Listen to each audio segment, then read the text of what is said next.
Today, after all the tropical storms and perpetual rain that we've been getting, probably closer to 10 inch by now, I finally was able to get out on the water, and I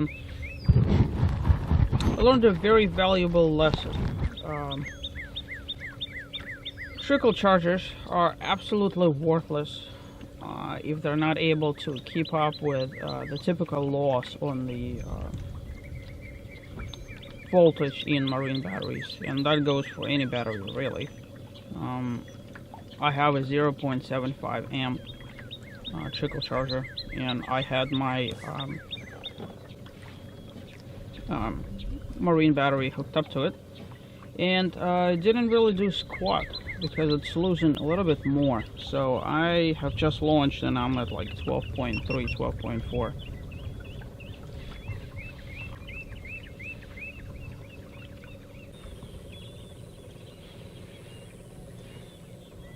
So off the nose of the kayak we have our resident dolphin alligator, as I like to call them, when they go for a swim right in front of the kayak, popping up every once in a while. I wonder it's because he is just absolutely bored with his life. Like, he got absolutely nothing else to do, so you'll see him popping up in my video every once in a while. He is, just by glancing, oh, there he is, straight ahead. I would say he's probably 7.5 foot, more or less.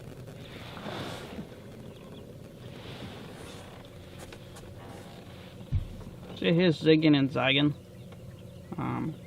So this is not a territorial thing, you know, because we're fairly far off from where I first caught up to the guy. There he is. He's just going for a swim.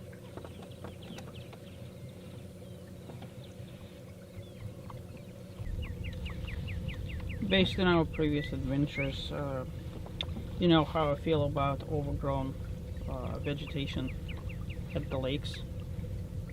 It makes a gorgeous, gorgeous piece of land just absolutely impassable. Now this lake is a lot better than the previous one I've been to, but even after all the rain, after dumping all this tropical moisture right on top, it is still so overgrown. Like, the vegetation keeps up with the tides just immaculately. You know, this lake probably got a few inches of you know, water increase, and still makes no difference. You could see vegetation right off the side of the boat. Keeps coming up just as fast. It's incredible. And I'm looking at depth. It goes from like 11 feet to 6 feet to no feet. So I'm taking my time kind of navigating through all of this. I really don't want to get stuck in any of this more than I have to. It's a shame. I would really like to get close to stuff like that, but there's the like 20 or 30 foot buffer between myself and that. You can see it popping up over the water, and with the way the sun is, you can't really see it.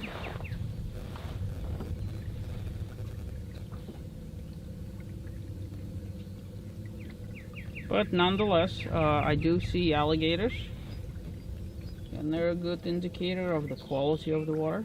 And I do see this is mature reclamation site. That's why you see, you know, big cypress trees. Oh wow, look at that guy. You can see his tail and everything. Just popping up, chilling. Like, he is physically perched up, the alligator that you see over there. He is physically perched up on vegetation. It's so thick that he could practically walk on it. And he is trying to hide under the water, but you can still see the tail.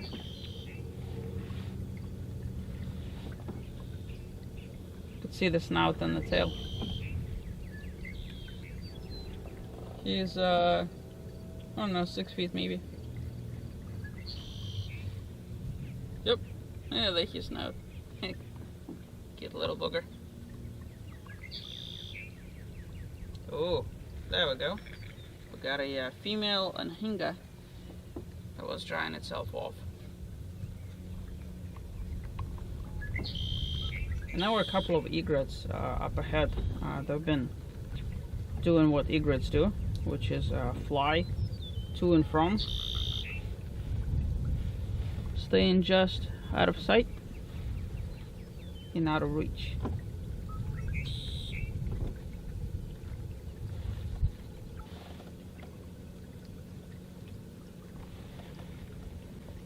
There they go. And a male anhinga follows them.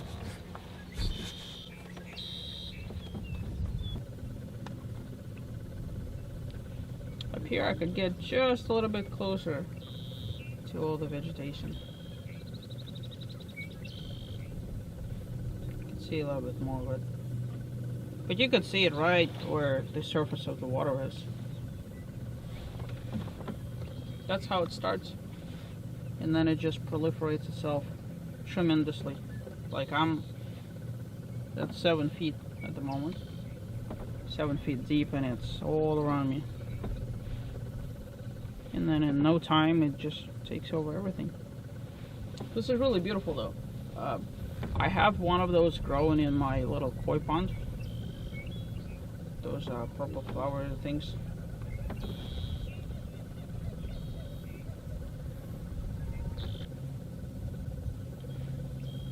But you could see how thick it is. And that sort of habitat is perfect for the waterfowl. There's all sorts of ducks in there. And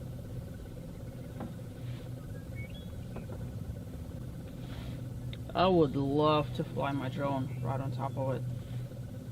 But it's against the rules of this private club, so I'm just not gonna push the issue.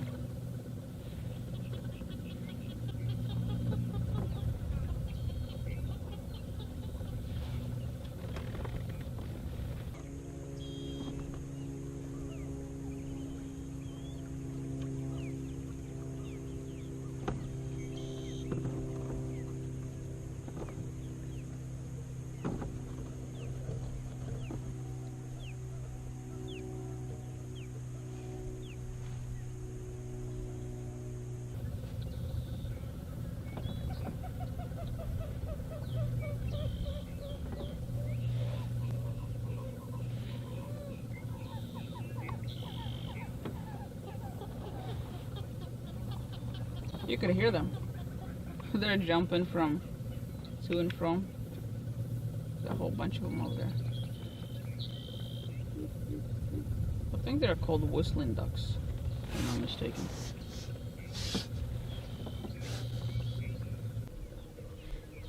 Interesting thing about ducks, especially those ones with the red beak, is they actually, yeah, there you go. Right on cue, just like that. I don't know why they do that. I'm not posing them any harm. I mean, never mind the alligator, but they do that for some reason. And now here's a second duck. You're gonna see same exact thing. They get to the I think it's called battle inch. And then they take off running on it. You could take off on the water, but for some reason it just looks absolutely hilarious. Whee! There he goes. Just like that. And Mr. Alligator is still right off the bow.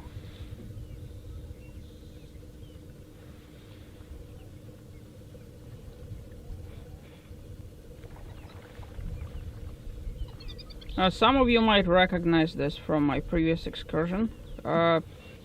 Yes, this is exactly the same place from a year ago. I vowed to come back and stand up paddleboard Logistically, it hasn't been working out in my favor. So my goal is to finish up this trip, and then there's another trip, and then maybe sometime later in summer I'll try my luck. The problem is it is unbearably hot, just unbearably. I'm with Bimini, so any appendage of my body that sticks out feels tremendously hot. And actually, since I put my Boondocks, I haven't told you about it, but I put the Boondocks landing gear on my kayak, and so that off tilted the angle of the Bimini, so I'm gonna have to readjust all that. It's actually like shorter by a few inches from where I would like it to be, and I'm just too lazy to do it on the water. I would very much prefer my Bimini to be a little bit more forward. Right now it's leaning back. And the only way to fix it is to unclip the Bimini, readjust the straps and all that stuff. Oh. So Mr. Alligator right there.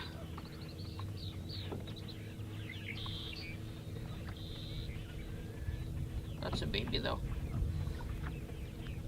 Probably 3 feet or so. But you could see how thick the vegetation is, that he's able to sit on top of it.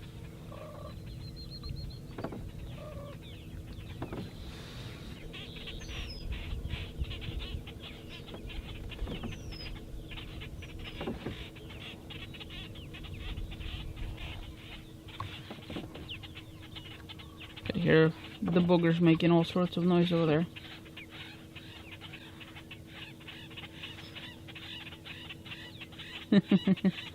Starting out, who's the boss?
This is one swankiest place.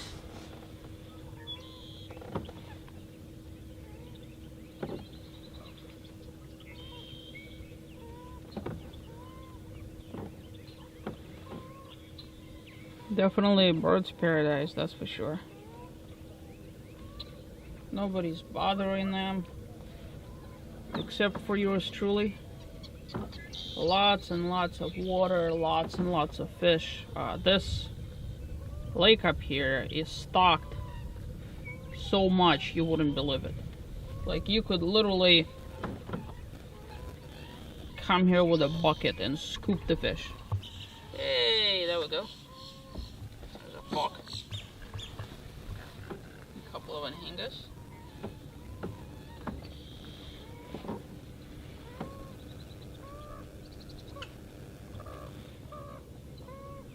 And to a greater extent, I mean, I feel both guilty for using my trolling motor, and simultaneously actually relieved, because it allows me to concentrate on things like pointing out that anhinga without stressing myself having to push with the feet.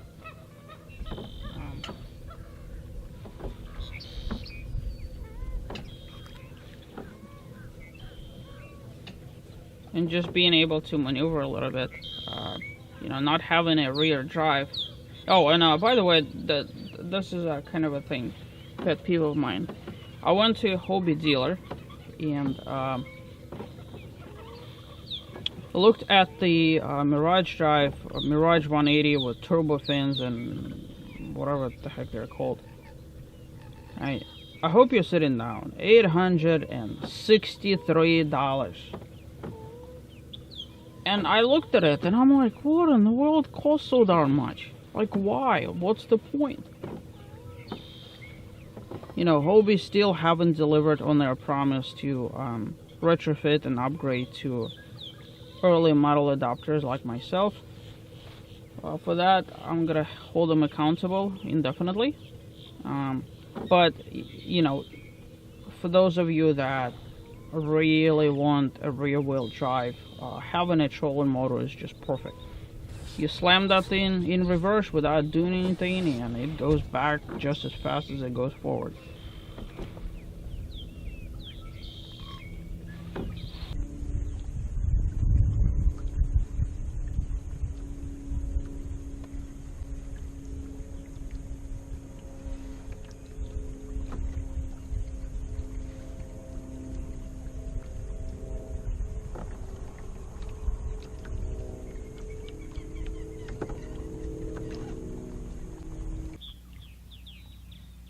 Check, check.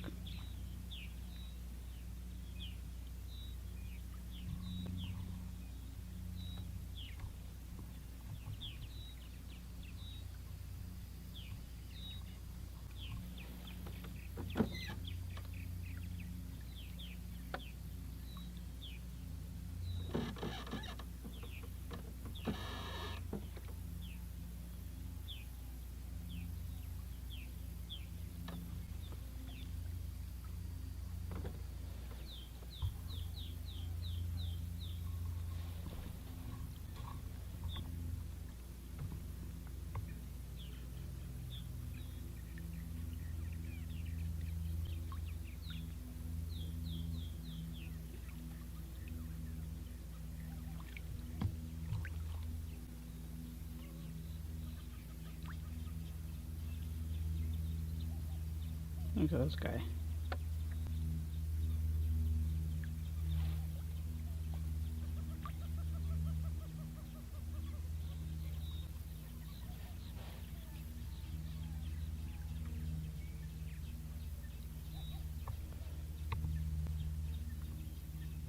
He's out here because there's a whole bunch of fish out here. Tiny little molly things. The sort of thing that you would see in your fish tank.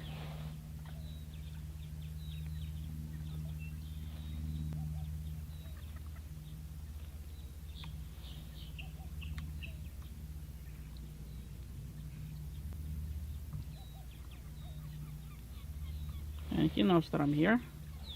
And trust me, enough to not fly away. Oh, there he goes. Look at that. Nom nom nom nom nom nom.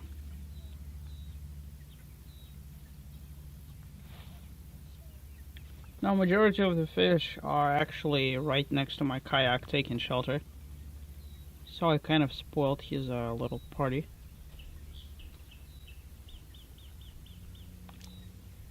Doesn't... Ooh. Look at that.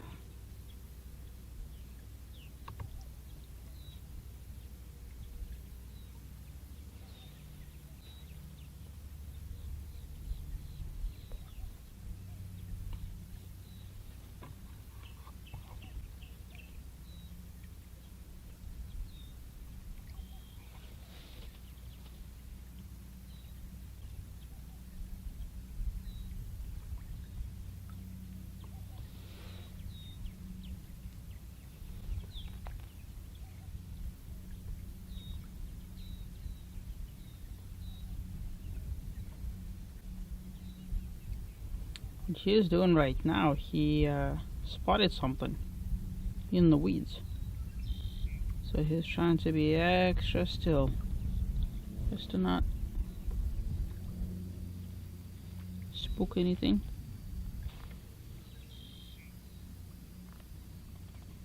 Alright, little dude, I gotta get out of the water. I got places to be and stuff to see.